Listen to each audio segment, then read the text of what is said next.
Cinder, a remix of Dark Souls 3 by Rotaka. Folks, you know what that song means. I do, but I'm not there this time. No, you're still here, just not physically present in this room. And I'm waving my arms just in case people are actually watching, either now or later. But yeah, so we're both here. Welcome, everybody. I'm MrBond. And I'm Tormod. This is Insert Credits Round 111, Make-A-Wish. People like to think that numbers with all the same digit in them are lucky or something, so you may as well make a wish. Yep. Get a lottery tickets, do whatever you need to do. Share the wealth. Please share the wealth. Yes, actually, that would be excellent. That would be an excellent idea. Oh, yeah. Well, this is Insert Credits. This is a little podcast and or multimedia presentation that we do about video games. 3 major sections. First, we start off with some news. Stuff from around the world, whatever's happening with new releases, legal stuff, etc. Then we listen to some tunes, a little bit of a break. Then we go into what we've been playing since last time, and then more tunes for another break. And then at the end, we do some design, some ad hoc design.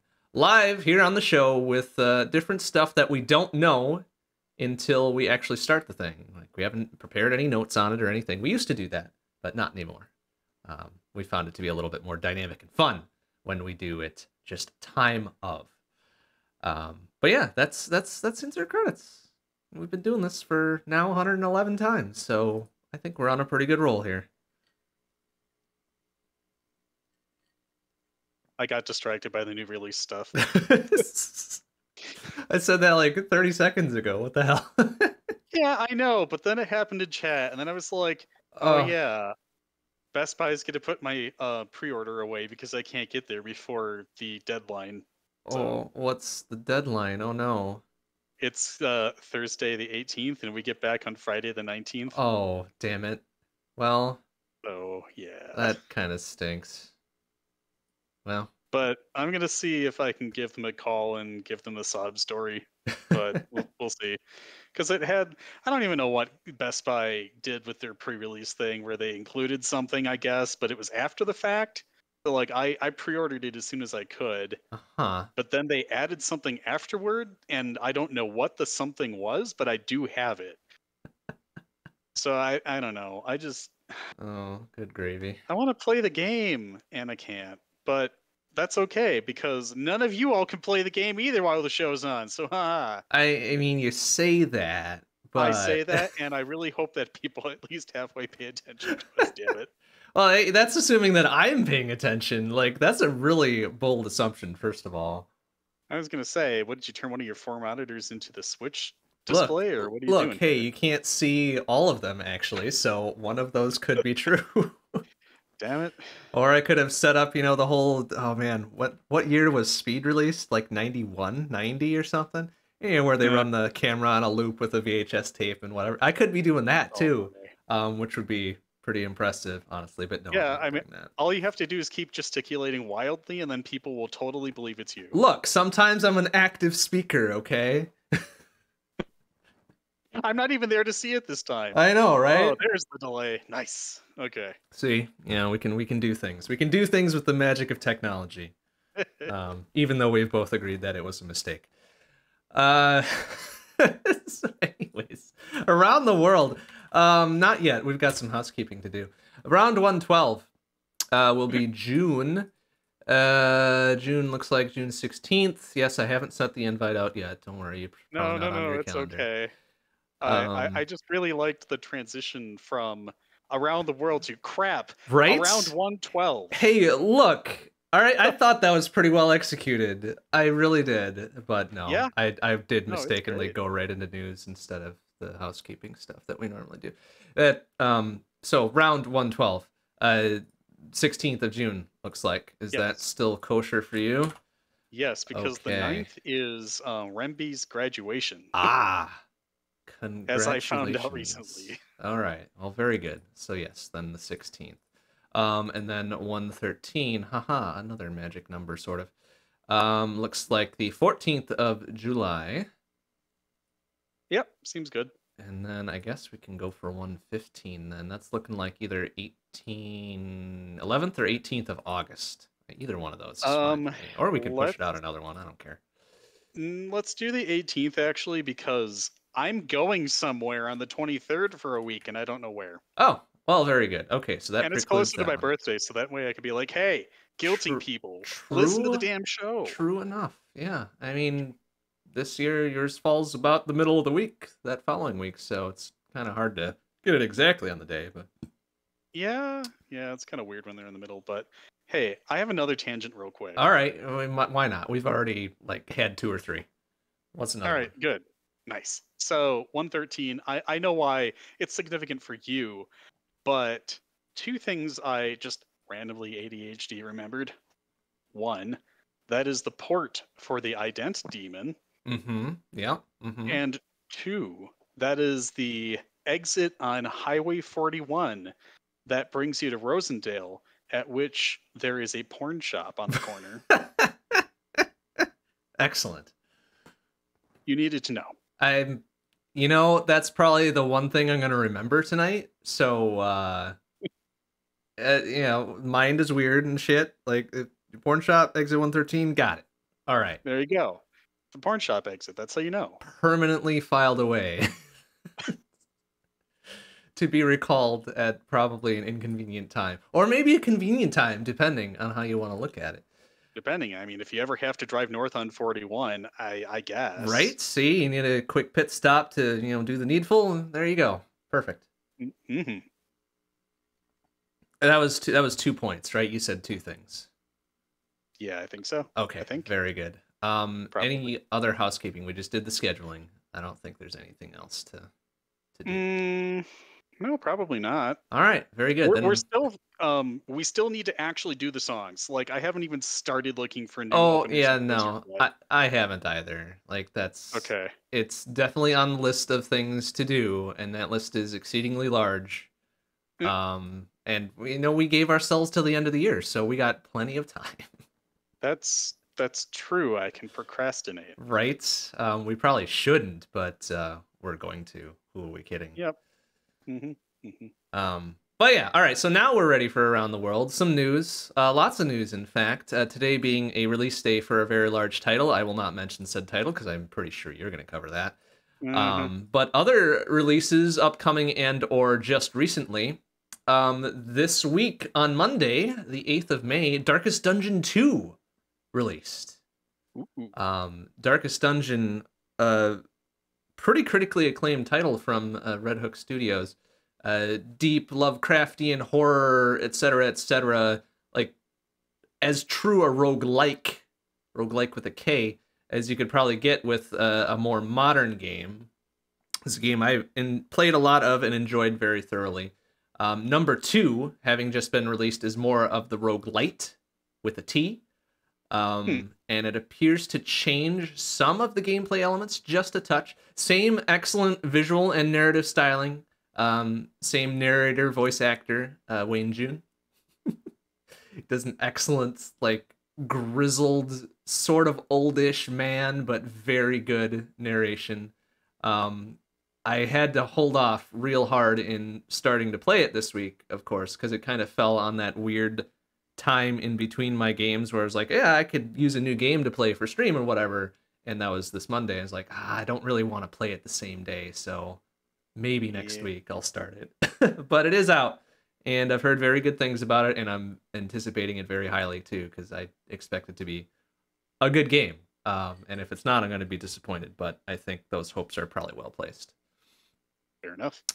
Other new stuff coming up, unfortunately some bad news. Hollow Knight Silksong has been delayed.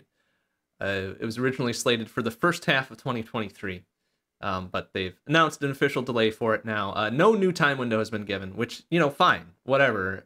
We've waited a while for it already. We can wait a bit more, make it a good game. Don't worry about shit, right? Like, Team Cherry's already proven themselves. Yep. Extensively with the OG Hollow Knight. Like, we'll wait. Everybody will wait for this because it's very highly anticipated. But we'll see. Maybe we'll see it by end of 2023. Who knows? They haven't said anything about it just yet. So we'll wait. We'll continue to wait. That's fine. We've got a new Double Dragon game coming out soon. Quarter three, Another one? 2023. Another one. What's the most recent one you remember? Neon? Yeah, that was several years ago. What the fuck? I know, right? Wasn't that on like 360 or Xbox One or something? It was on 360. Yeah, I think it was the Xbla Arcade was one of its original release platforms. Oh no. Yeah, I know, right? Just feel those bones grinding together. Oh yeah, sure, don't I? But anyways, new one coming out, Double Dragon Gaiden: Rise of the Dragons, on track for quarter 3 release of this year for PC and Switch and Xbox, both Series X and Series S, PS4 and PS5. So that's going to be exciting. I did like Double Dragon Neon quite a bit. That was a fucking great game. Good soundtrack too. Very good. Excellent soundtrack. Yeah. So I'm real curious then, since you brought up soundtrack, if Vert is going to be lead on this one as well, which I dearly hope, because he did an excellent job with the Neon soundtrack. Sure did. Oh. I was just excited because back then I was like, wow, that's a name I learned from OC Remix. Right?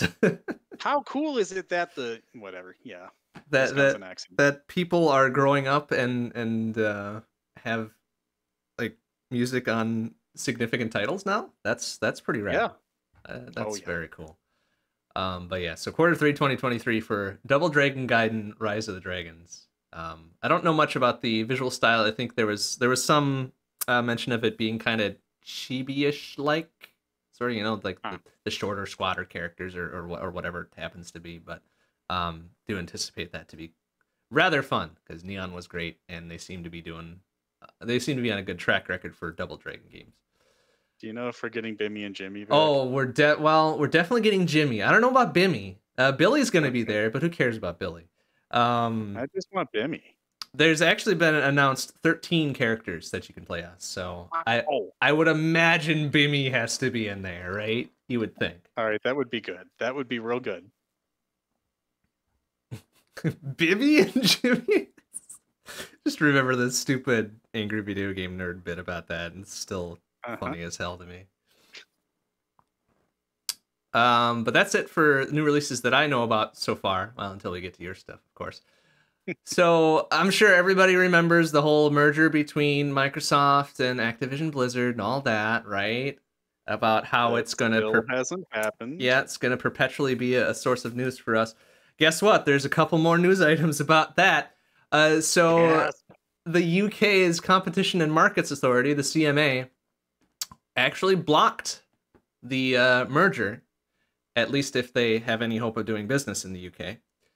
And then a few weeks later, as in a couple days ago, they added a stipulation that neither Microsoft nor Activision Blizzard could purchase, or excuse me, the term they used was acquire, an interest in the other.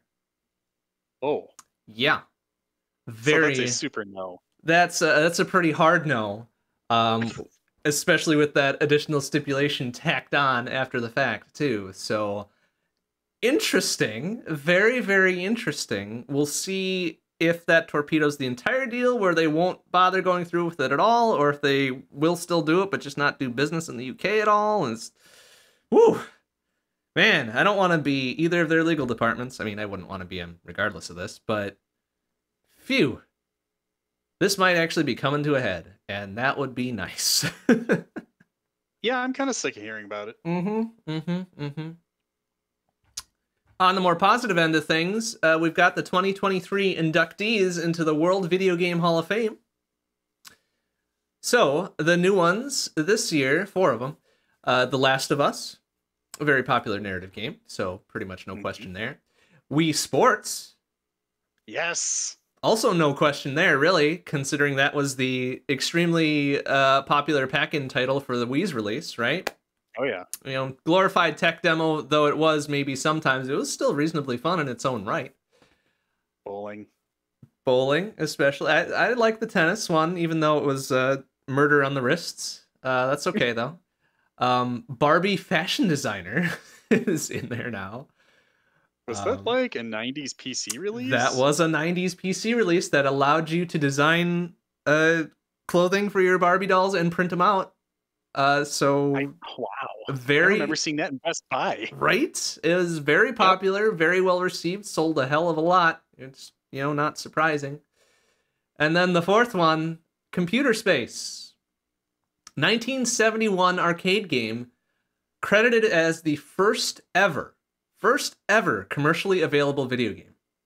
Wow. I'm gonna Right? look that up. 1971. Based on the old Space War thing that they put together on oscilloscopes. Remember that? Remember that whole story? Yeah. So, first ever arcade and first ever commercially available video game, Computer Space. Wild shit. Wild shit. So, 52 years ago. Oh, that's a lot of years. That single player cabinet looks baller though. Mm-hmm. I'm gonna link that. Mm-hmm.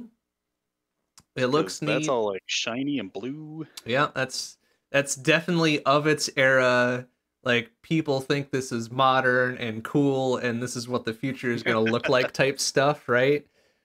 Oh yeah. Like, I can't even argue with the styling on it, really. That, like, it looks wild as hell. So yeah, wild stuff, wild stuff. Okay, yes, I wanted to end on a high note there, so that's all I got for news. What do you got? Alrighty, well, as I've mentioned it in several different ways today so far, Tears of the Kingdom got released. That's the new Legend of Zelda game, the sequel to Breath of the Wild. I say released with, you couldn't see it, and you couldn't see my scare quotes, with an asterisk on it, we'll say, because people accidentally started receiving retail copies like a week and a half ago. Oops. And they're like, gee, this soft modded, hard modded, whatever, this modified Switch that can dump games sure looks mighty tempting right now. Maybe Nintendo's legal department doesn't have enough bullshit going on right now. Let's dump the game and release it online early. Oh, and no. Then people started streaming it on Twitch and got DMCA takedowns. Well, yeah. Yeah, as you would expect. And again, as you would expect, because people spoil things for other people for fun. Hi. Lots of things got leaked onto the internet, and yeah. Fortunately, I decided not to read anything at all. I didn't even look at reviews. I just said, as soon as I saw like any hint of a thumbnail with Link's face in it or anything, like I just shut the laptop and walked away. Like, no, you're not fucking this up for me. I have been waiting since 2017. No, not even a little Ganondorf as a treat? Okay. So the trailers, those are okay. Those are official and wet daddy, my god. But yeah, nah. I know nothing about it outside of the stuff that was released in the trailers and that 10-minute gameplay video. I know that additional stuff is released on Nintendo's Japanese YouTube, I think it was, after that final trailer, but I didn't even watch that. Like, I think I have a premise. I think I know what's going to happen. I kind of want Okay. I'm going to say something that's kind of obscure because I don't anticipate that many people have played Lufia before. Probably not. I don't think it was a terribly popular title. But yeah, all right, go ahead. I think we're going to have a Lufia situation at the beginning of the game. Oh, okay. I can see that. Yeah. That's my bet. But I'm not going to say anything more about that. I don't know. I just know that Metacritic right now, the score is 96%. I have read 0 reviews. I have just looked at the number and I immediately left the page. So 96% though for a new release of a Zelda game, not bad. Seems like a good start. I have seen headlines for reviews that are somewhat critical of it, and I'm glad for that because I don't want it to have universal acclaim. There's always something that you can do to improve on it. And the glory of modern consoles is that you can patch things that went wrong. So the more that Nintendo hears about it, the quicker it'll get fixed. So that's my philosophy there. Like, hey, if you have a problem with the game, tell them. All right, enough of that.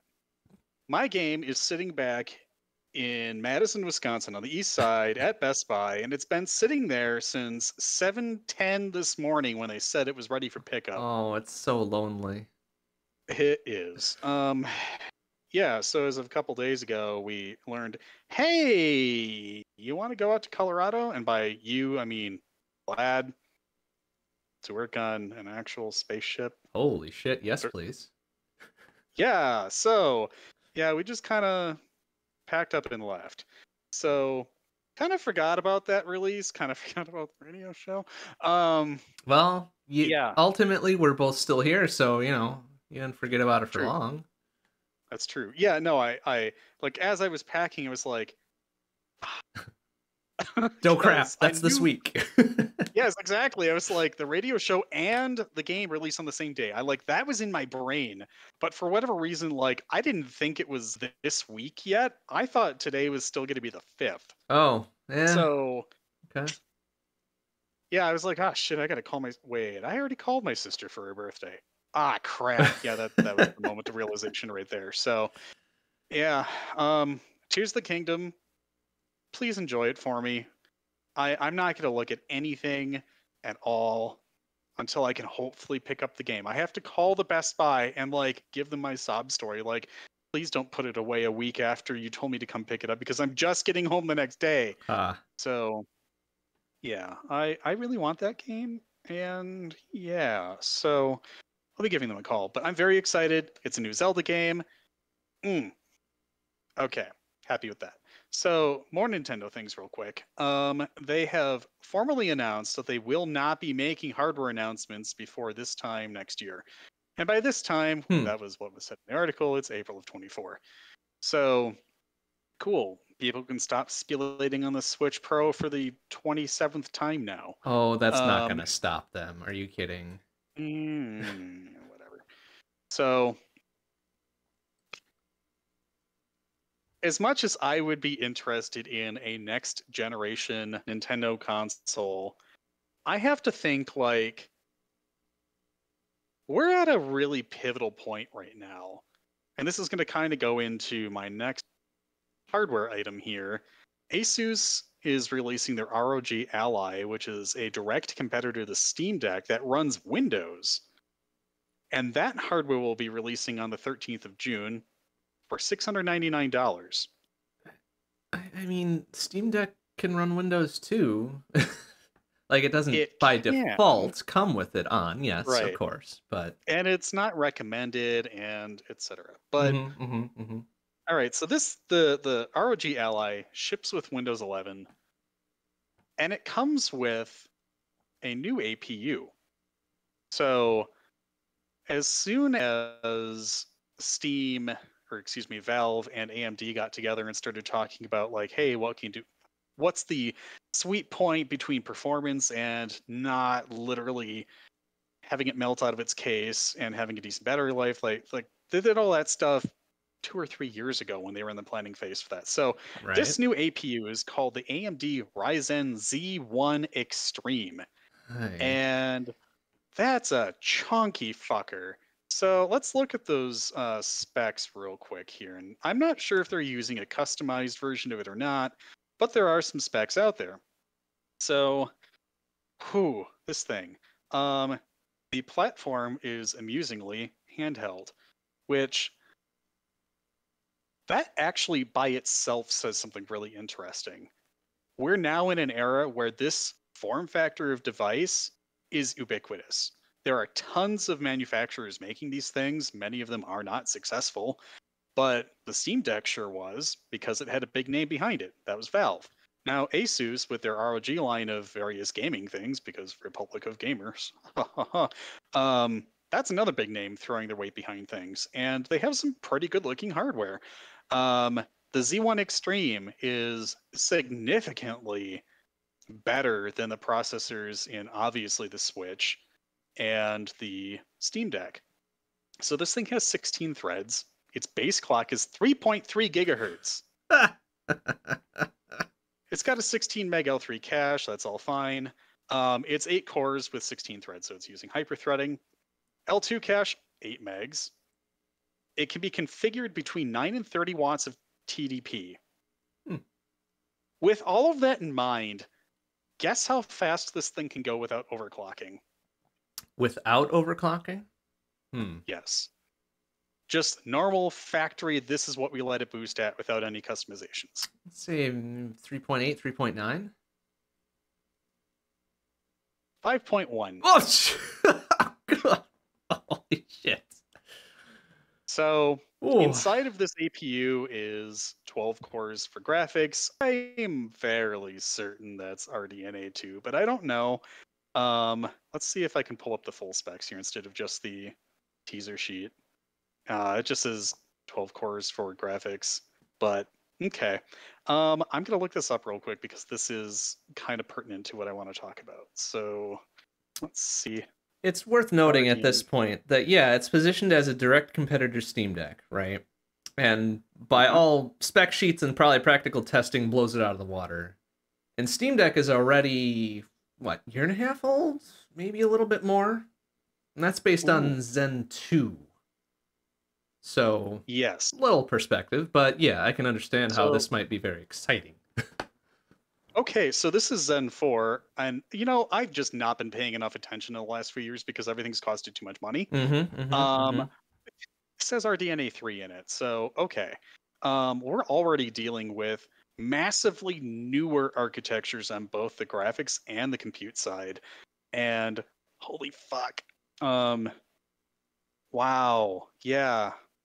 They have a non-extreme model of this, just called the Z1. That's 6 cores and 12 threads, but it only has 4 RDNA 3 compute units.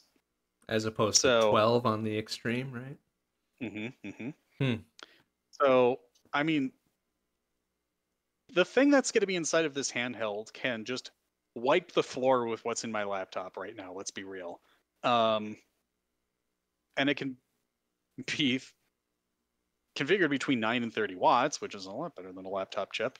So I'm very curious. I want to see this thing flourish. I want AMD to work with other hardware manufacturers to get this kind of thing to be popular. And I say that because the more people use it, the more they'll gripe about the things they don't like, the more AMD is going to be incentivized to improve things like battery life and things like that. So I'm really excited for this. Like, the Steam Deck is a really cool piece of kit. Thumbs up to that. But it's already, as we all know, it's outdated. Well, the good news is that we have one more generation to go before Valve gets to generation 3 of it. So we're guaranteed at least a Steam Deck 2, right? I suppose so, yeah. But no, I agree with you. Like, this is great. This is competition in a very interesting space that personally I didn't think was very interesting before, but having acquired a Steam Deck and having used a Steam Deck and having been very excited by what the Steam Deck actually does, I'm looking forward to the pressure this will put on Valve to make a better Steam Deck. Because boy howdy, I do like the Steam Deck. They have done a fucking top-class job on it. Yep, I mean, having all of their last 10 to 15 years of experience with making Proton and knowing very full well how their, how do I say this, platform, it's not a platform that I'm thinking of, but Steam is a very mature platform, and they know which games can run on it. They have huge compatibility databases. They know what they can do to throttle games back to make them perform well. Like, there's just all of this knowledge that they already have because the community has been so big with saying, like, hey, this game runs great. This game doesn't. These things need to be changed in your settings to make it work better in Linux, etc. Right? Like, yep. There's already been so much of that research done ahead of time that they could go more efficient operating system because they already had the data they needed to make it work.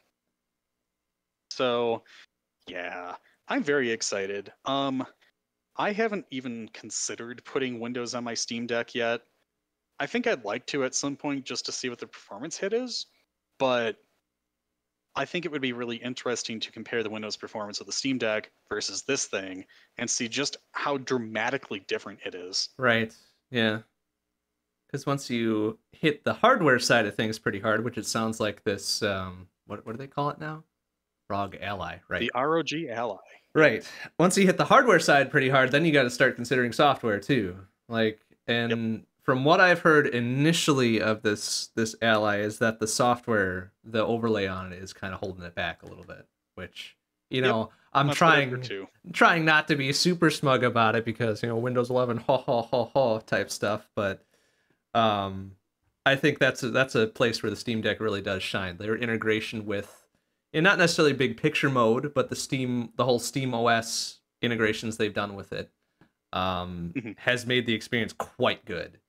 Like Yep. if you didn't know that it was essentially a desktop Linux OS underlying it, you wouldn't know. You wouldn't Yep. know that's what it was. Yeah, it's so but tightly integrated. It's quite good. I'm impressed, and I don't impress easily. That is fair. So I'm very excited about all of these things. Zen 4 is a huge leap up from everything that I've got in my house right now. Yeah. And my Naturally. ailing P14S first gen laptop. And I was like, oh my god, this thing has 8 cores and 16 threads. It's more than I'll ever need. And unfortunately, this piece of Lenovo kit that is business hardware is falling apart on me, and ports are failing, and the machine sometimes just doesn't host. Or yeah, I'm ready for a replacement. Please make an M2 MacBook Air. Please, just do it soon. Anyway, on the topic of hardware still. So not obviously. Okay, obvious to me because I've been reading about it forever. Not obvious to everybody else. Very So good. the Switch uses a Tegra system on a chip, and it is extremely old at this point. There have just been leaps and bounds and completely different generations of performance that overshadow it completely. And by they I mean NVIDIA, they've obviously released a lot of new architectures of their own. In the meantime, they're actually putting the brakes on their next big thing. They are promoting their 3 nanometer process to create their GPUs until 2025 because of what they call economic shortfalls and dwindling interest in PC components. Haha, aka overpricing their shit for the current gen. I'm sorry, what? AKA Blacked out for a second. Yeah. AKA they're still developing it, but they have so much backstock that they need a reason to try to get rid of it. Yeah. So they dramatically overproduced the 4070, and Tom, I know you like yours, but there's a lot of people out there that are just kind of like, wow, this is really meh. I may as well spend a little more and get a 4080 or 4080, or even go over to AMD for whatever they've got going on right now. Look, I say all that stuff as a very strong supporter of NVIDIA. Like that's been my main line of GPUs, has been their stuff because they've been doing good. But their recent stuff has not really hit the right points. For me, personally, I'm sure a lot of people are still into it. But whatever. See, the value proposition for the NVIDIA GPUs, in my opinion solely, dropped off at the 20 series. Like, everything after the 2080 Ti just was massively inflated for what it actually offered. And I had a 3090 at one point. I thought it was pretty good for what I used it for. But then, we both know and love, wanted it for other reasons that were much better than mine. And yeah. Yeah, that's fair. Eon has my 3090 now. Oh, wow. I don't know. I want to be more excited about modern PC hardware. And there's just this weird intersection now where like NVMe drive prices are cratering. DDR4 prices are like even more cratering. DDR5 is super cheap. Like the most modern Zen 4 CPUs are often on sale for less than MSRP by $100 to $250. they bundled with motherboards and free RAM just to get them to sell. And I'm like, this is such a weird part of everything right now. Like at the beginning of COVID, everything was just so supply chain constrained. You had to fight for CPUs on release. You had to wait for months to get anything. And now they're trying desperately to get people to buy their stuff. Meanwhile, I don't know. There's a lot of options out there right now, but it's AMD is going priced low. Intel is still flagging, even though 13th gen is allegedly the big shit now. Who knows? Nvidia's pricing has tripled for equivalent, like where they are in the line, just in the last 4 generations, probably.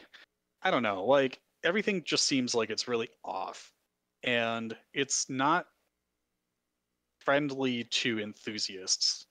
Like people can spend the money, they will, but all of these companies are realizing now that like my hardware's good enough. I'm not going to spend $3,000 with most of that being on a GPU just to have something that's slightly better that plays games that are maybe 2 years newer. Or I can just stick with 1080p or stick with 1440p instead of going up to 4K or just I don't know. Like or I think like both you and I attempt to wait it out another year and a half. Yeah, that's just kind of what I've been doing. Right? Yeah. Like I've got my 6900 XT in my desktop, and realistically speaking, like I hedged a bet. Like I figured, you know what? Apple hasn't added GPU support for anything in a while. They're not friends with Nvidia anymore. AMD is the big shit. I'm gonna get this 6900 XT because I like was in the right place at the right time and I could get it when everything was just not there. And fortunately, this is probably the last Hackintosh I'll ever have. It runs great. So that's my GPU. It does everything I need it to do.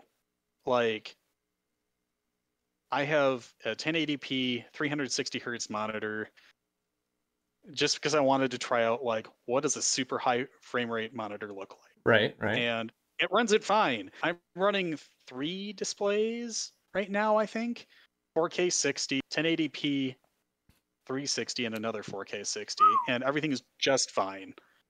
Like it's even better in Mac than it is in Windows because Windows with multiple refresh rates is kind of hot garbage. But I mean, Tom, you're absolutely right. 1440p is great. Like people are kind of settling into like the 1440p 144 hertz kind of ish thing, or 120 even. Like just getting above 60 hertz with a somewhat greater than HD resolution seems to be like, hey, this is where I'm fine being for a little bit. Like I'm totally fine going with like 8K 60 at some point, or 8K 120, or whatever the hell's going on now with display stream compression. But like, that's for many years to come when the prices will hopefully be more more cost effective, I guess. I don't know. Less heart attack inducing. Yeah. Let's call it that. All right, fair. Like when the displays aren't $10,000+, etc. I'm gonna wait for it to like be a thing then. But I know this ended up being more of a rant on like, hey, hardware manufacturers are so out of touch with consumers right now that they have massive like overstock now compared to the everything that was happening in the years prior. Now that they're struggling to sell things off, they're threatening to kill off innovation, and that's dumb. Like, y'all fucked up. You get to deal with it. I don't know. All right, soapbox done. No, it's not. Don't even pretend. I mean, those were all of my news items. Oh, okay. It's so done for now. Very good. Yes. Okay. Well, then that means we're up to breakpoint number 1 here, right? For some Toonskis. Okay. I kind of lied because I knew it. God damn it! I hate being right. It's news for the music section.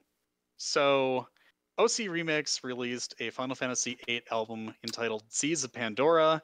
now available for free download. A lot of the remixes that were posted in the last month are from that album. They're all really good.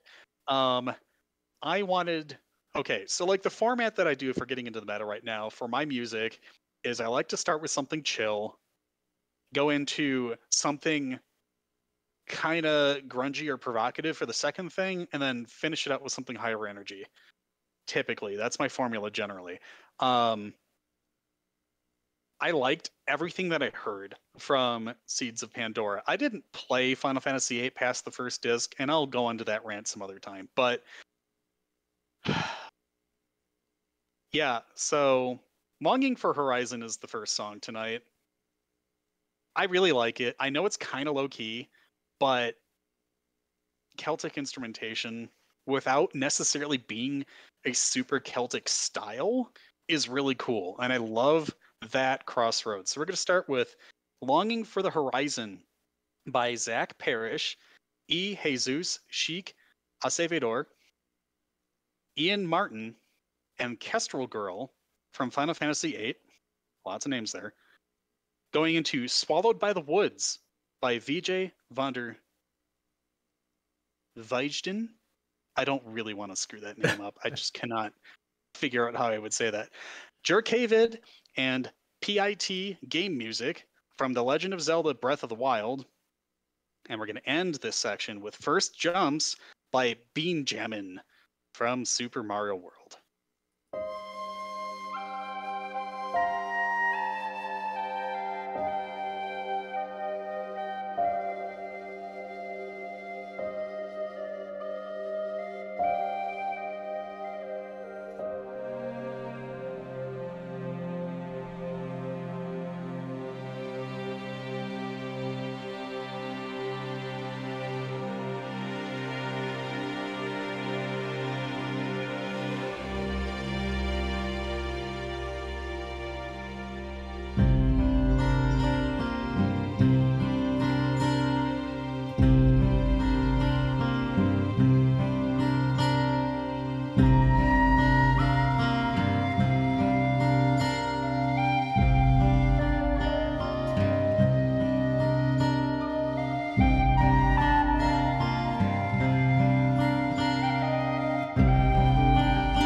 All right, well, I'm kind of sad because I looked ahead in our show notes doc and I saw something that made me sad. Pertaining to this upcoming segment, as I'm sure you've already deduced there, Tormod. But you know, that happens. You know, life is life and whatever. But it does Can I tell you what I was playing? You can? Sure, it said I can see it. I can read it. But yeah, go ahead. Go for it. I have been playing the I started a new job 3 weeks ago game and getting many HVAC quotes game and it'll end eventually, but oh my god, house stuff. Those don't sound like very good games, if I'm being honest. I will say the new job is going really well. So there's that. I mean, yeah, okay, that's good. That's good. But yeah, house stuff I can echo as being kind of one of those ongoing grinds. Yeah. I mean, you have actual like fun games listed though, so you're just gonna blow that out of the water. Don't worry about it. I mean, you know, whatever, it's fine. It does offer us a good opportunity to say like, play games because games are fun and good, and don't let anybody shame you for playing games, as people are wont to do because they're puritanical idiots or something. But yeah, play games, have fun. Don't let anybody ever tell you to grow up because you play games or whatever. Like, fuck that. We're not on this. We're not on this earth in mortal coil to be just miserable sacks of meat. Let's have some fun, right? But yeah, well, that's a hell of a fucking transition. I've been playing some stuff, a few things, cool, as I want to do. when we had last show, I was in the middle of playing Octahedron. That is now finished. I've completed it. I've gone all the way through the normal campaign, and in doing so, it unlocks a few additional modes. One of which is effectively an OKO, a one-hit KO mode, that is also permadeath. So I mean, Octahedron in general is a stage-focused, kind of rhythmic-based, on-the-beat type stuff. You're supposed to get into a flow state and complete these levels. So turning it into an OKO true roguelike thing is rough.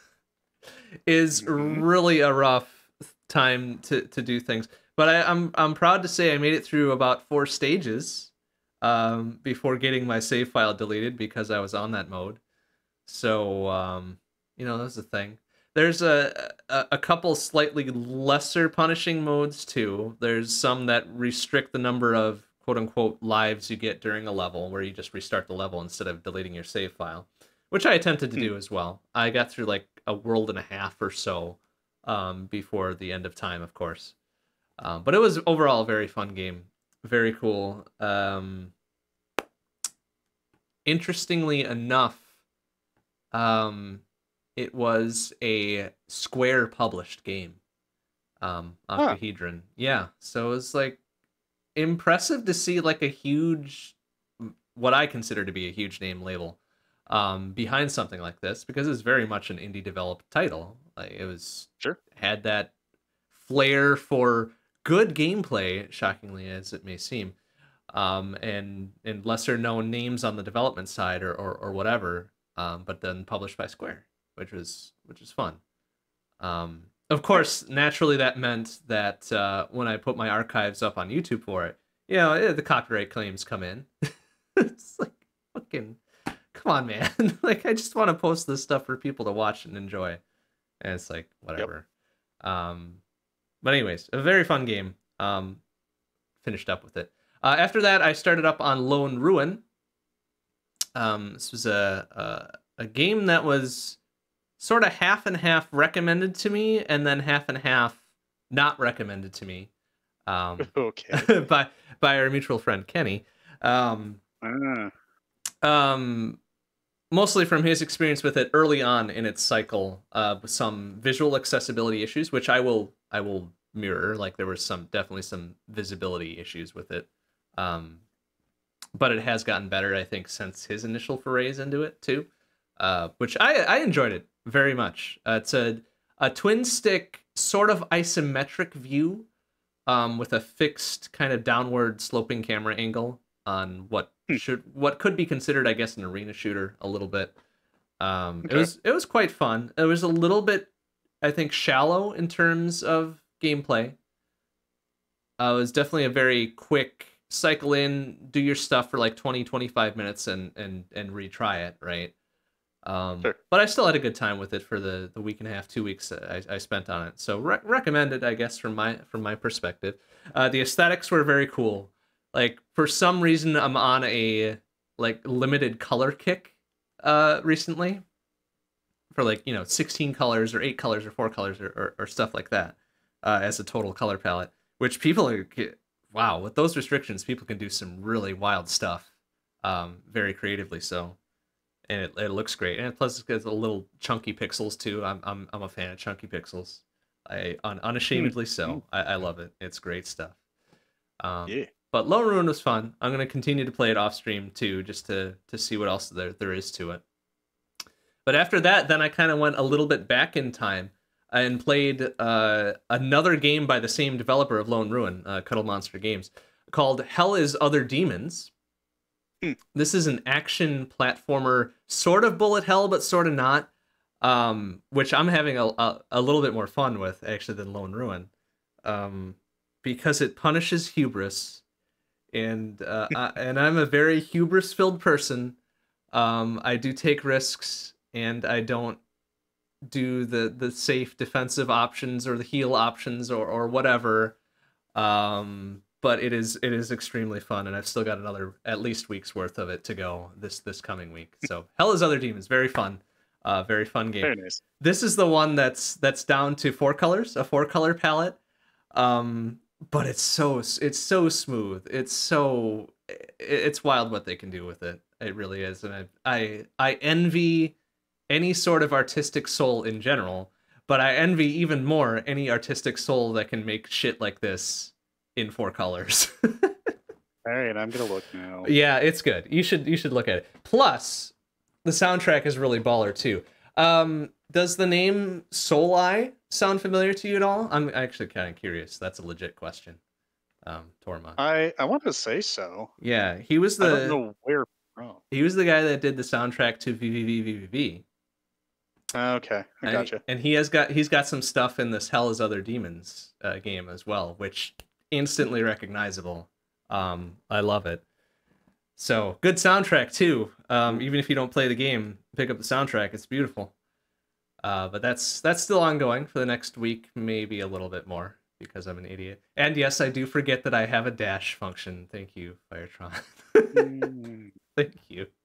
Like, again, okay, so the aesthetics of this game, though, holy shit! Yeah, this is awesome, right? Yeah, it's super good. Got like magenta and purple, and yeah, that's all great. I love it. And it pulls a down well as well too. That there's different color palettes that you unlock as you go.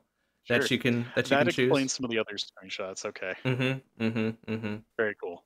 But yeah, it's fantastic visually. It's fantastic aurally. And it's a fantastic game just overall. So 100% recommended. Hell is Other Demons, great game. On the Shmup Book Club side of things, our new Shmup for month of May is Sexy Parodius. That is the title of the game. It is indeed Sexy Parodius. And it's one of the entries in the Parodius series, arcade game, in fact. There are, in fact, a total of 3 Parodius games on the Super Nintendo, or SFC. We did play one of those in the SFC line earlier in the Shmup Book Club's lineage. And I've been trying to get a different Parodius on the boards for at least 8 or 9 months now for SBC. But this is the one that finally got selected, it's Sexy Parodius. It's a shitpost of a game, to borrow another term from Kenny. He's got a lot of good terms. It's very mean. It's a very mean shmup, but it's also a very funny shmup, as its name probably implies. It is definitely a parody of shmups in general and of Konami games in general, and of all that sort of things. Back when Konami made good games, but it's a funny little entry into the shmup genre, and it's a funny little entry for SBC. Because people play it and they go, what the fuck? And I go, ha ha ha, and I go, what the fuck? And it's good stuff all the way around. Outside of SBC and normal streams, my long plays on Sunday have shifted over to Noita, back to Noita, I should say. Extremely mean game and is not interested in you playing it, but it is very fun. And I have a good time with it. I've actually taken to turning on the streamer mode for it too. Which is all sorts of chaotic.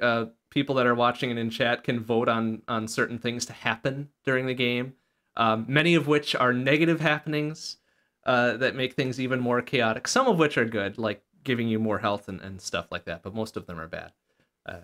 But it's funny. Noita is just one of those games where I know I'm shitty at it, I know I'm not playing it optimally, but damned if it's not fun. It's pretty good. It's pretty good. Also, I've been notified the past week or so that there is apparently a bid to get Noita into Archipelago for multi-world stuff, nice. Which might have informed my decision to return to start playing it again. All right. So we'll see. I can't even imagine. I can't even imagine what they're gonna do with it for Archipelago multi-world stuff. But I am interested in seeing what it is. So I want to, de-rust a little bit and see what it is. And, maybe next async we'll have some Noita from me. Other non-streaming stuff I've been playing a lot of Everspace 2.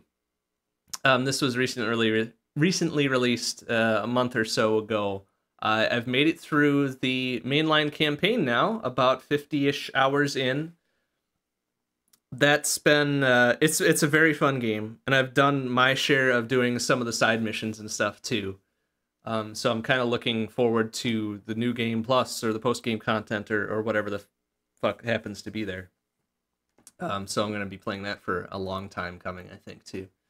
Extremely fun game. I would definitely recommend Everspace 1, the OG, because that was a very fun game too. And I actually kind of prefer Everspace 1, I think, as far as mechanics are concerned, because that was more of I mean, I guess it's still a roguelite, but that was more focused on, build up your run, do your stuff, and get through it, and then it resets.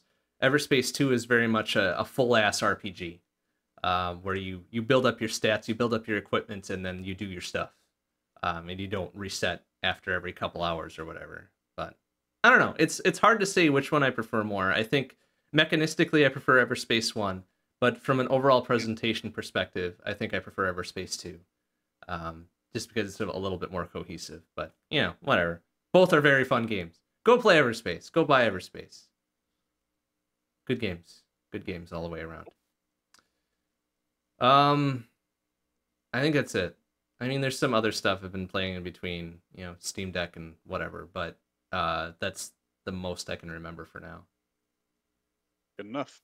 Perhaps something that should have gone in the news segment, actually. There's another update to Vampire Survivors coming down the pike, too. Not quite as large of an update as they just did with their Tides of the Foscari DLC, but still a little bit of added content to that, too, which... Vampire Survivors, also a good game. Go play that. It's very cheap. It's very cheap, but you get a lot out of it. So recommended, 100%. Okay, I think that's it. Is it time for Toonskis Part 2? I think it is, right? I think it is. All right, very good. So since you were kind enough to describe your meta for picking tracks, I guess I'll go over mine real quick. Definitely not as in-depth as yours.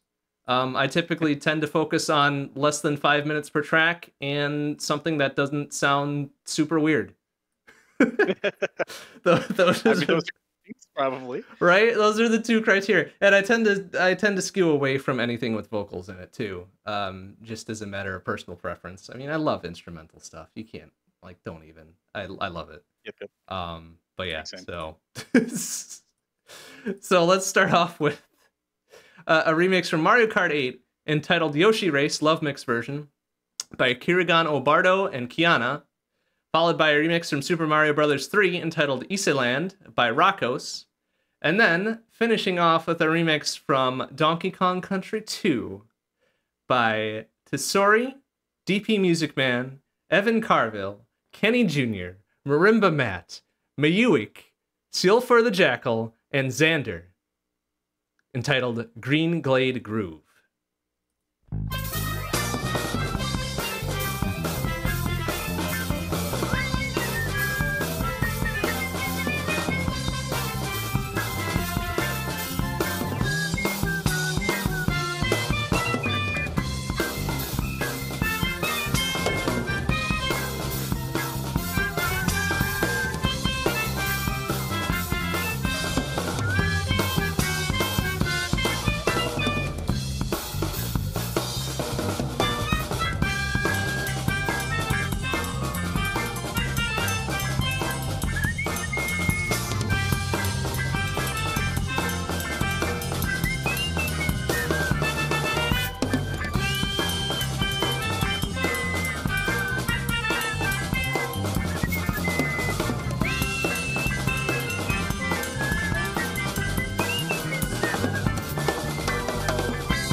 right, we're coming to the end of the show here, but not before we have the final segment where we do some ad hoc design. Oh no, there's already an evil laugh. I don't like that. I opened the site. It gave me something real weird. Oh dear. Okay, well let's hear it since that is apparently tradition now to read All off the right, first so stuff. we have been using letsmakeagame.net. They have a game idea generator there wherein it will spit out usually one, but sometimes two genres, rules, settings, and themes. And the way we do things is we load the page. We cannot use that roll. We can roll up to 3 times, but you can't go back to rolls you had before. So if you get to roll number 3, that's what you get. Even if it's a porn game. Even if it's a porn. Hey, look, okay, all right. Erotic visual novels are games. Okay? Like that's all right. Exit 113. Yes, exit 113. Very topical. All right. Well, as is tradition for us, the page open roll this time that we cannot use, but is very interesting, which will of course set the tone for everything to follow. Naturally. The genre is life sim. Okay. The rule is no one can see you.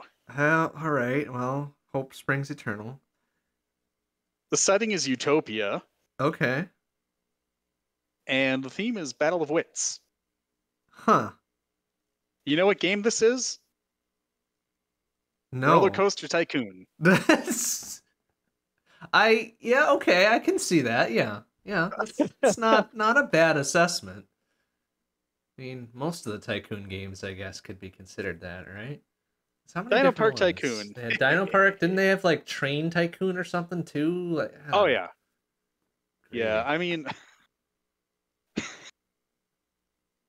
I thought it was going to be a little more zany when I first looked at it, and then as I started actually reading it out loud, it was like, oh, okay. Oh, wait a minute. It's been done. Yeah. All right, so are we ready for the first actual roll? I think so. Let's see if tonight follows tradition of going down to the final roll and trying to make a thing out of it, but we'll see. All right, roll number 1. Here we go. Oof. 2 genres, 1 each of rule, setting, and theme. Okay. This one's really interesting. All right, so the 2 genres, the first is painting. All right, that's new. I think that's the first time we've encountered painting. Yes, I think that is. Baba is you. Anyway, not Baba is you. What am I thinking of? Crap. Chicory? Thank you. It was very similar in my brain. Okay. Right, the second one is educational. Oh no, that so kind we're of making an artsy edutainment game. Oh no, that kind of torpedoes. All right. All right, so the rule is build your way out. Okay. So already this seems like it could be doable. The setting is mythology. Oh, all right. And the theme really actually ties the whole thing together. The theme is immortality. Huh. Okay. God of War with a paintbrush and maybe not as much death. Yeah, all right. You know, fair, I guess. Build your way out in particular. I think we've had that a lot recently. Yeah.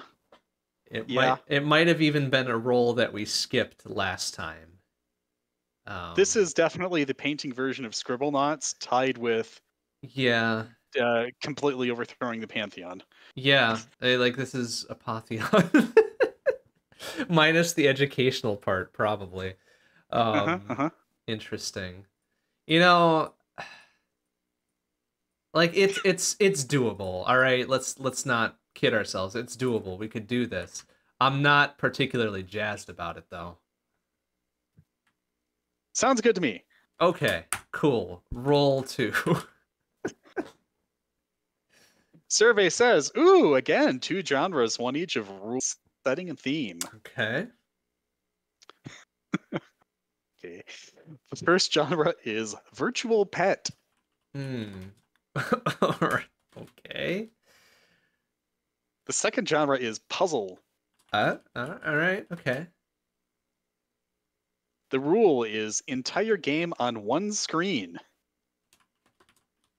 All right, okay. It's already a Tamagotchi. Yeah, more or less. The setting is superhero. And the theme is survival. Again, it's already a Tamagotchi. Yeah, it's like Except it's a superhero Tamagotchi, whatever. okay, so I was never personally involved in any of this, but was the Neopets thing a bit superhero-y? I feel like it There was, was but like a side thing of it that was kind of that way, if I'm not mistaken. okay. Oh, a mention of Digimon from chat. Yeah. That I can see I for mean, sure. Yeah. Saving the world, anime shows, right? Of that sure, era. why not? Interesting. Yeah, okay. So virtual pet one screen survival is kind of redundant, isn't it? Yeah, a little bit. If you think of like the traditional, Tamagotchi-esque stuff. Yeah. Puzzle and superhero. I don't know. Yeah, this doesn't really speak to me either.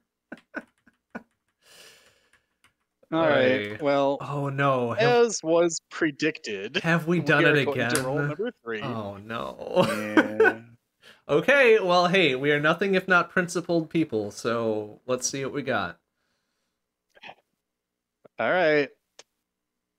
I already regret this. Wow, we got a 3 for here. Okay. Oh, shit. 2 genres, one each of rules, setting a theme. Okay. Oh no. Uh-oh. Have we made a bad? Okay. Okay. I need to present this in this way. I'm saving one of the genres for last. Okay. All right. All right. So, genre number 1, open world.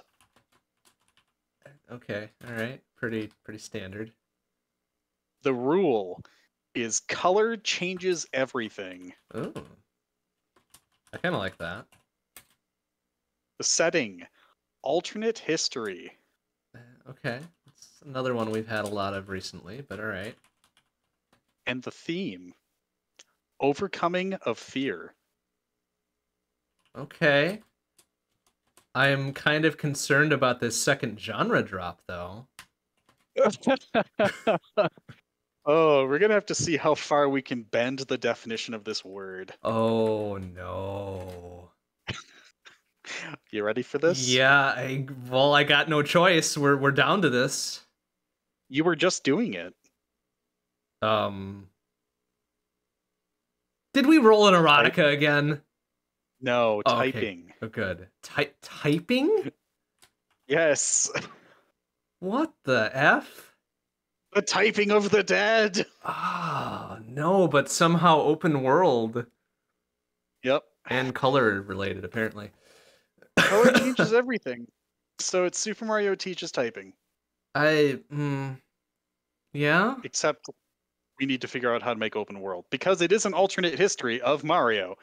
Overcoming a fear is to, oh god, I'm not going to be crushed off the side-scrolling screen of death.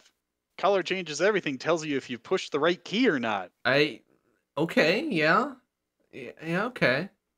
Okay, I'm just shitposting. We should actually okay, that's fine. Like, shitpost away, because that might actually be a good through line for some of this.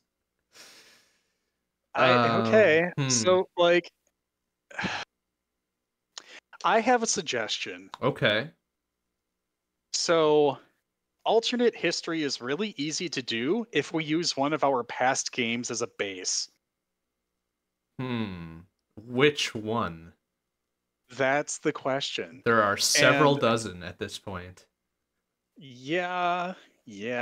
I don't even remember what Mother Sword came from. Oh no. Let's perhaps revisit that. Let's see. Round 29 was Mother Sword. Okay. I'm gonna pull up that show notes really quick. Let's do that. and see what the heck we were talking about way back when. That would have been probably 2015, yeah, maybe 2016. Yeah, 2016 sounds right. Let's see. What did I say? Saxon 20? was Oh, no, that was end of 2015. The last show of 2015. alrighty. Wow. So Saxon was gracious enough to bless us with the Mother Sword. Yeah, and that's recording. how I identified the round number so quick, because I have that wave handily available labeled with round 29. So keep that on hand. Oh dear. Okay. We've got an adventure dance platformer. We've got a first-person survival horror. And we've got an arcade shooting gallery. That was back when we did individual designs between the three of us. So now, to be fair, we've only been doing it this way for a short portion of the overall show. Right. Yeah. In the grand scheme of things. Mm-hmm. Mm-hmm. So it's probably more like we've hit probably triple digits of designs, all things summed up and totaled here. That seems right. Which is impressive, I will say. Good job, us. So my question now is then why Mother Sword? How is Mother Sword the through line here? Okay, well, it doesn't have to be, but it's like one of the two games that immediately stands out in my brain from things that we've done in the past. Okay. It's either that or Shuffleboard Heroes, and let's be real. Naturally, yes. That, like, the first one, of course, will always have a special place.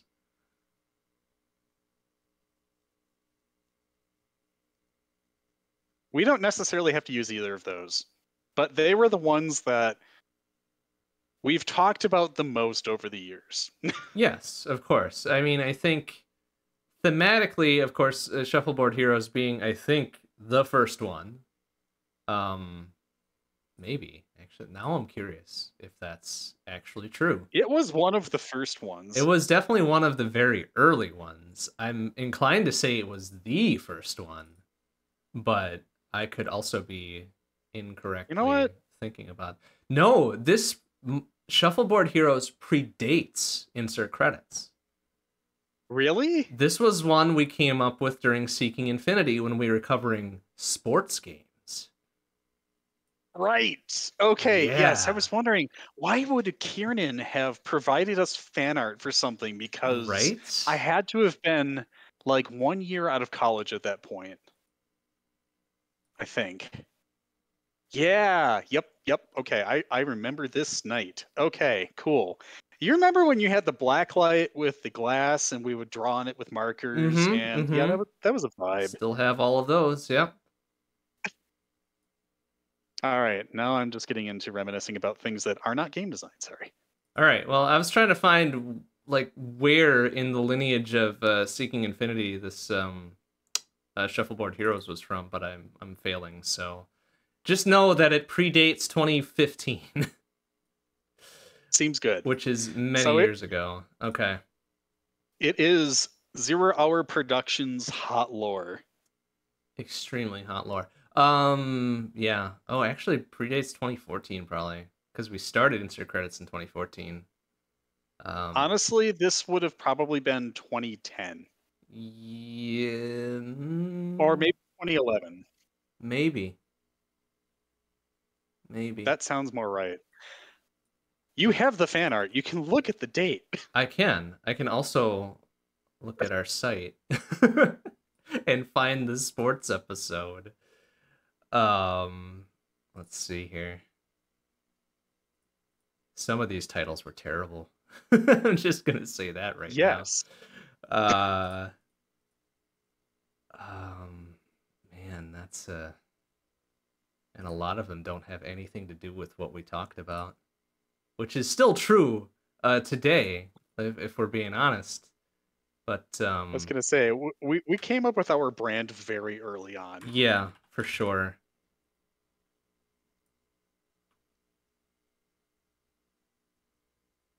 I think it was 2011, December 2011. It looks like was our first go at sports, the sports genre. Oof. So we are making an alternate history where we are still the showrunners of Seeking Infinity. Okay, yeah, that covers alternate history for sure, and typing by some stretch of the imagination, right? Sure, why not? And we are producing the show where we are making shuffleboard heroes.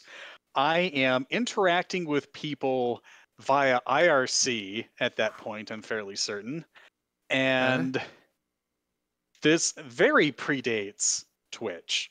We were only using Yep. Liquid Soap and Icecast at that point, Yep. Yep. and we were basically spamming everywhere we could to announce the show because this was before we were on Twitter.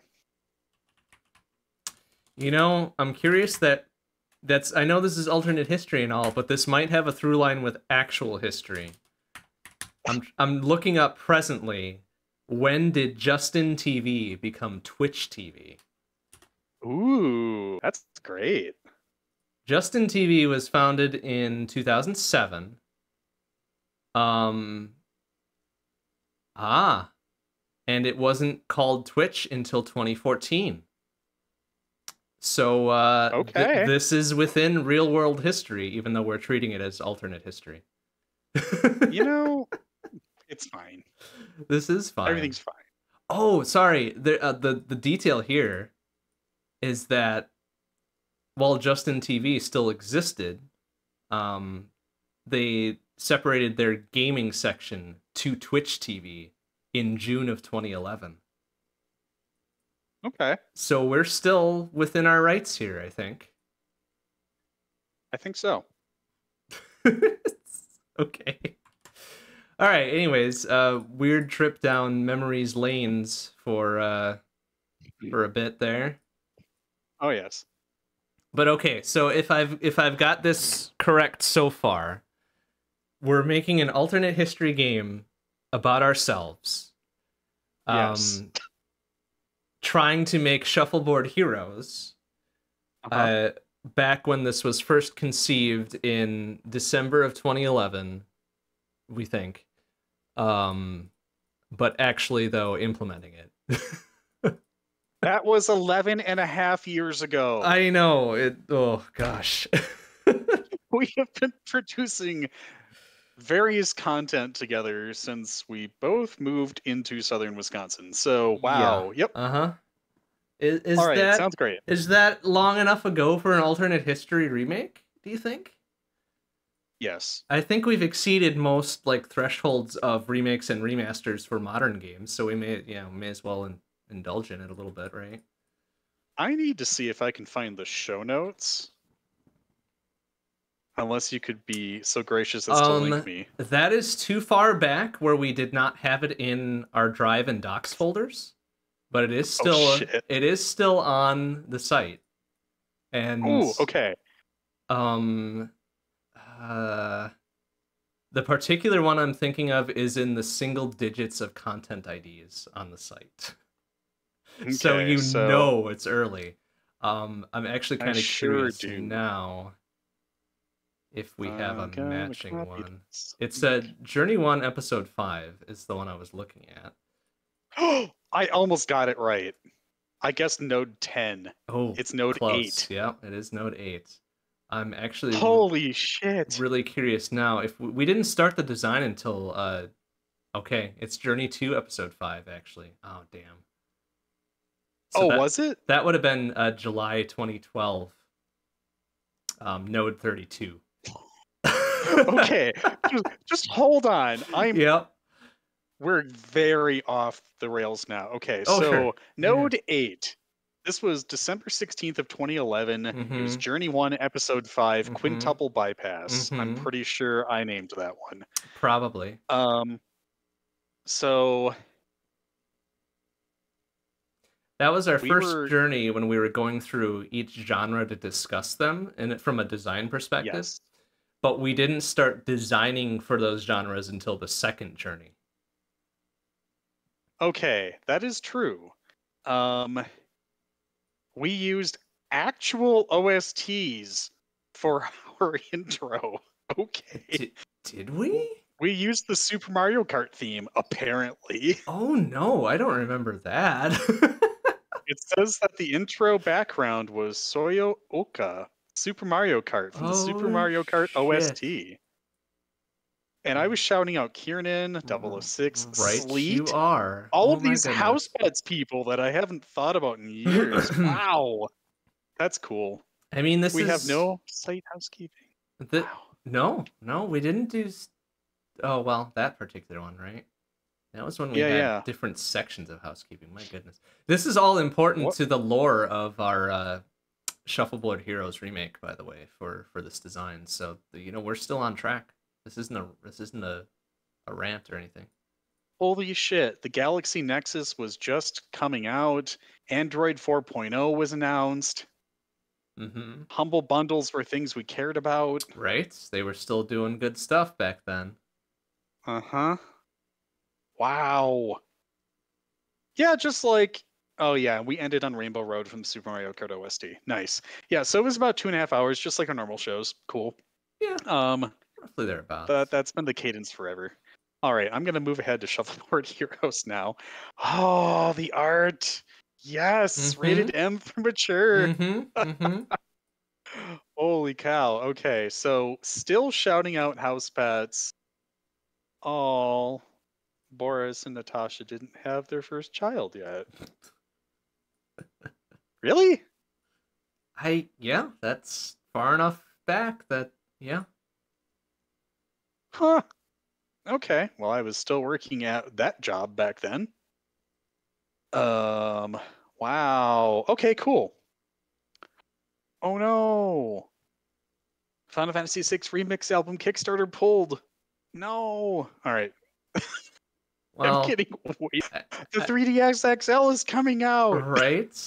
Like, okay, so how old do both of us want to feel by rereading this? We're talking about Fez. uh yeah. Good game though. And we're talking about Fez in terms of developer Polytron and Yeah, not a specific individual. right. Like that's how old this was. Wow. Okay. Ah, Wow, this is good. All right, cool. Um the state of sports games, redux of an existing game and from scratch. We made in section 1 Shuffleboard Heroes. we And there's did. comments on this post. Right? Oh, wow. I'm having a Yeah. good time with this. Sorry. All right. So, alternate lore back in Node 32 land, which is So the middle of July in July 2012. 2012, right? Yeah. Shuffleboard Heroes. So, without actually going back to the recording because we didn't write any notes, Right. I want to say that this was about a cruise ship for geriatrics that was taken over by terrorists, and they had to play shuffleboard in order to win against the terrorists. I think that's pretty spot on, honestly. For 2012, yes, absolutely. That was probably in the middle of American Dude Man McCool like Call of Duty shooters. So that tracks pretty hard. Ah, yes, the cod blops. Yes, that one in particular. I think that tracks with our fighting of the terrorists on a cruise ship. All right, so we're going to go with that as what the game was about.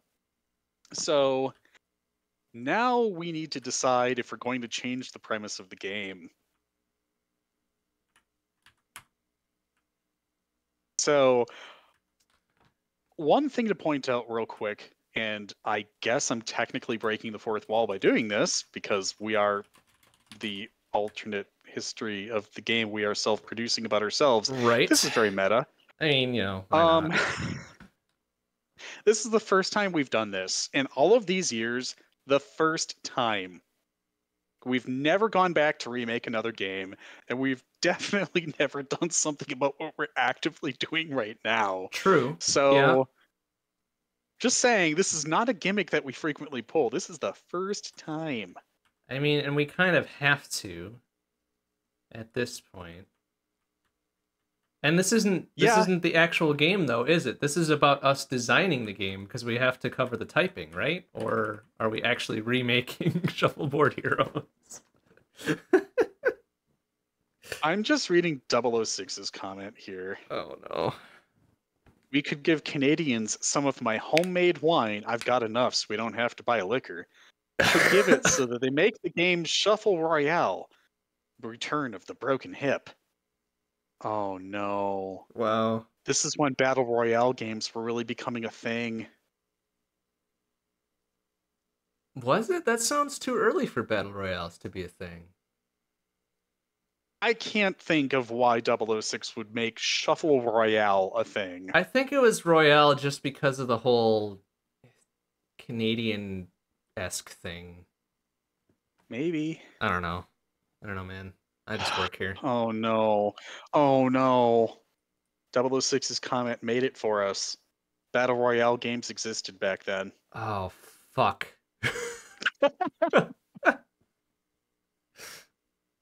We're making Shuffleboard Heroes. The Battle Royale? Really? Oh, no. Yes. Okay. And the premise of this game was still the same. It was a geriatric cruise ship in which terrorists were starting to attack. We had to fight back, and the only thing we had was Shuffleboard. Okay, that does track, though. It does track. Okay, so defend a... just gonna go geriatric cruise ship. Why not? What other types of cruise ships are there? No, you have to be the geriatric folks. Right. You have to be them. Okay, fine. As a geriatric... There you go. Defend a cruise ship. You can still pick your characters. Right. It's just going to be a bunch of geriatrics. No matter. Yeah, they all have unique stats and abilities, though. Mm-hmm. Mm-hmm. And finishing moves. From a wide cast of geriatric. Select your character. Wide variety of what what was the first thing you said? wide variety of not finishing. What was before finishing moves? Like skills and abilities. Okay, there we go. Yeah, those skills and abilities. Skills, abilities, and finishing moves. Yeah. Okay.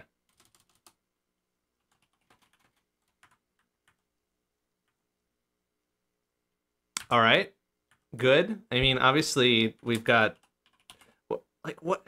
I don't even know what the equipment is called in Shuffleboard. Is it, like, sticks? Is it... I think it's a broom. Is it a broom? Hold on. That's more like curling, though. Curling has brooms. Shuffleboard's just kind of like it up real quick. The pushing thingamading. What the hell is it called? A court broom? No, that's something else. Is it, though? Let's see here. Shuffleboard equipment. A sweeper? Sets, cues, discs. Oh boy. Pretty cheap, honestly. $200? Not bad. Oh, I will take this opportunity to go off the rails one more time because we are so deep in this already.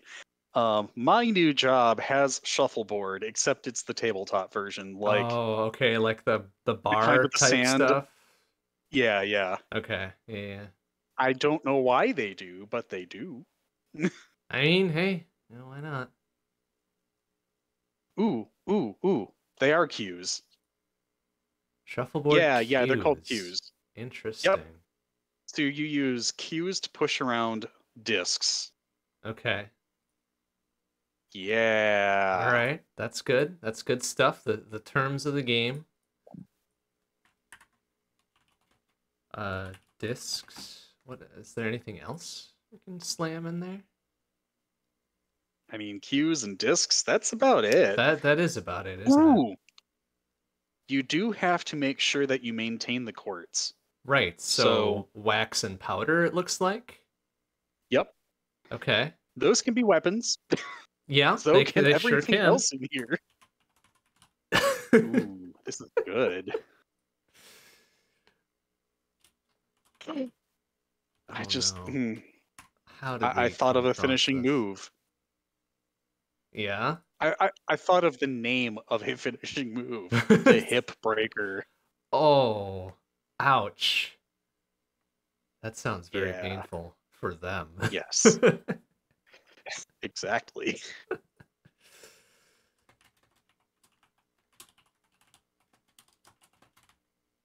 It's kind of like getting the final hit in on Smash Brothers before everything flies off the screen, Mm-hmm. except it's when the disc hits a terrorist in the hip. Mm-hmm. Yeah, yeah, yeah. Yep, that's that move. Yep. Okay, that's it's recorded for all of posterity.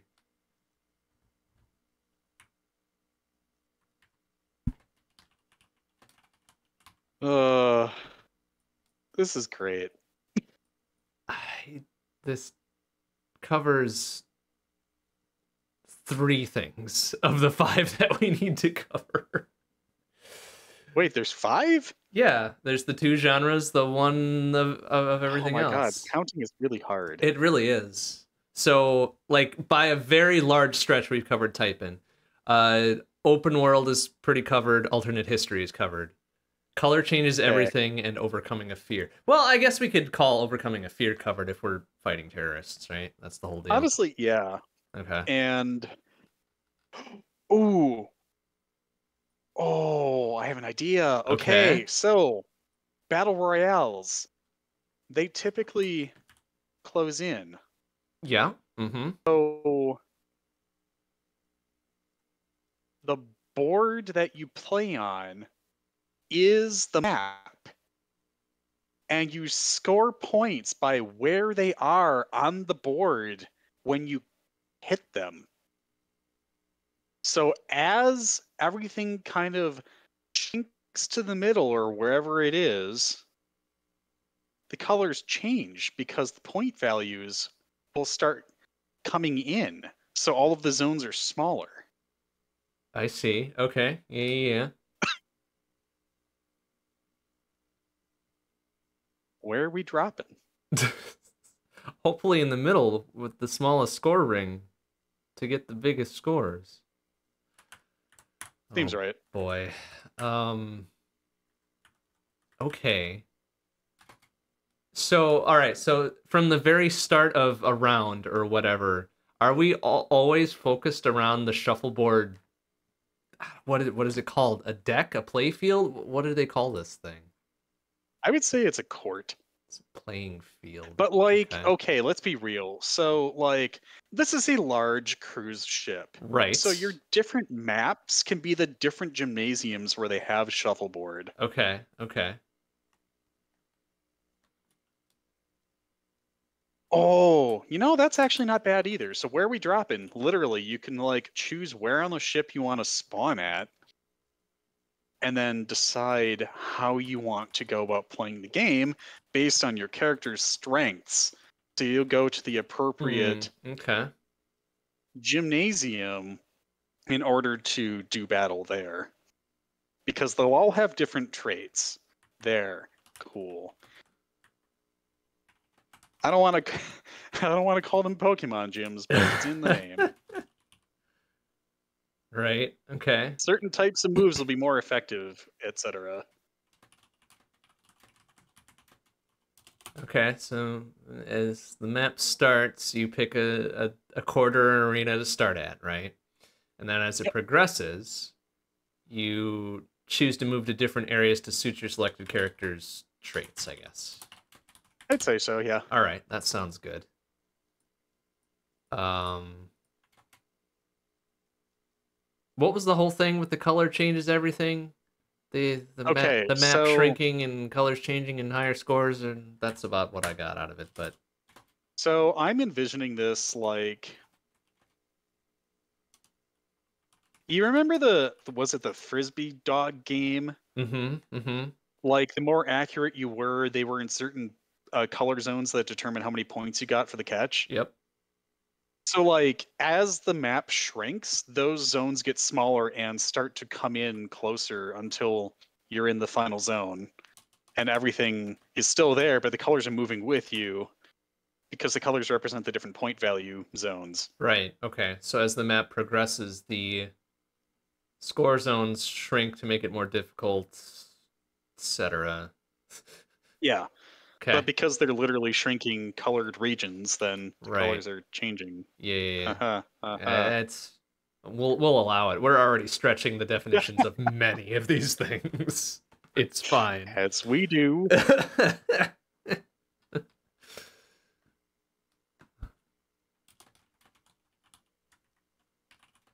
No, no.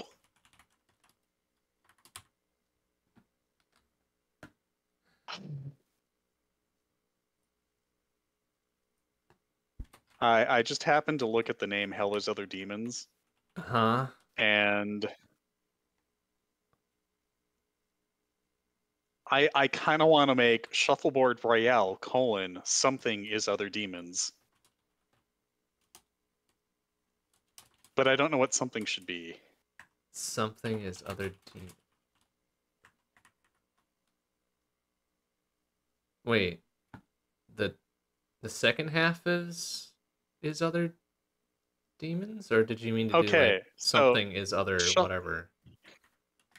Shuffleboard Royale? I don't Okay. know. Whatever. Yeah. Colon, insert word here, is other demons. Oh, okay. Is other demons. It sounds nonsensical, and I just like how it sounds. That's No, all. no, that's fine.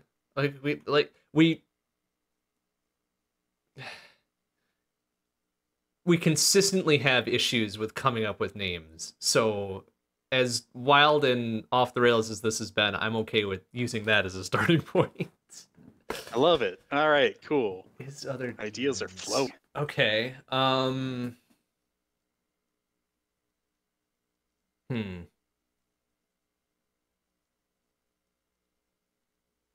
Vacation is other demons. I don't know. Hmm.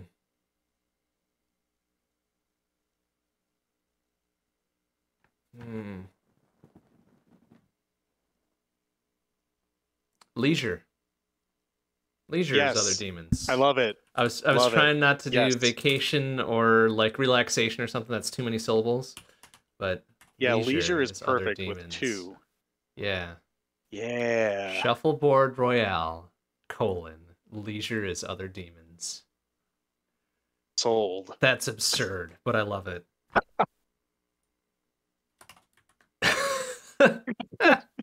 Okay, so to be clear, we have here an open world typing color changes everything, alternate history, overcoming a fear game about defending your pleasure luxury cruise from a terrorist attack By means of by shuffleboard. means of shuffleboard. And us making the show about making the game about making the game. Making the show about making the game about making the game. Yeah, okay, that tracks.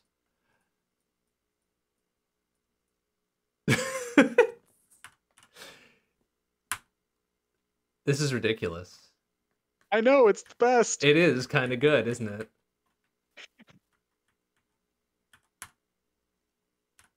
This goes to show that when we get to roll 3, We'll find a way out. We have to. Like, we are demanded, not maybe by law, but by principle. We are demanded to make this game. So we've done it yet again. Against all odds, we've done it. I think the rest isn't worth filling in. We've done we've done the meat of it. It's fine. All right. In another like 11 and a half years or 10 and a half years or whatever, we'll do the remaster. And for next gen consoles. And it'll be fine. Yep. With ray tracing or whatever ray tracing is in 10 years. All right. Yep, I'm sold on it. Okay. Ship it. It's done. Shuffleboard Royale. Leisure is other demons. That was such a good pun and you didn't even realize it. I probably did not. What did I say? They're on a cruise ship. Ship it. Oh, ha. Yeah, no, I didn't intend that at all, but, you know, I'll claim credit. Phew. All right, well, we're coming to the end of round 111, then. Anything else we need to impart to folks before we sign off on our slightly over 2 hours episode here? Leisure is other demons. Leisure is other demons. Sometimes it can be, I guess. True. But no, that's all I've got. This was a time. It was certainly a time. Well, then, thank you everyone for joining us for Insert Credits. I'm MrBond. And I'm Tormod. We'll leave you with our typical closing track, a remix from Mario Kart Wii entitled Wind in Your Hair by Overclocked University. Good night, everybody. Adios.